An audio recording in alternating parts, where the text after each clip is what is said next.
Hello, কেমন আছিস? ভালো নাই। তুই তো অনেক ভালো আছিস। একই গ্লাসের ভিতরে দুইটা স্ট্র দিয়ে জুস খাস। তুই আমার মিথ্যা কথাটা কেন বলিস? তুই বলিস না কেন যে তুই ভালো আছিস?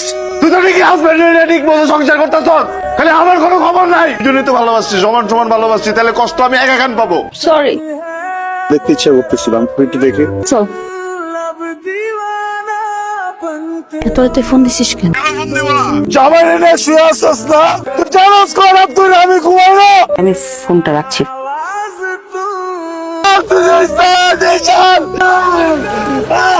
সমস্যা কি? কেন কল করিস আমাকে? জানিস না আমার বিয়ে হয়ে গেছে, আমি অন্য মানুষের বউ। তুই এখন থেকে আমাকে কোনো ধরনের কোনো কন্ট্যাক্ট করবি না। মরে যা তুই, আমার সামনে কখনো আসবি না।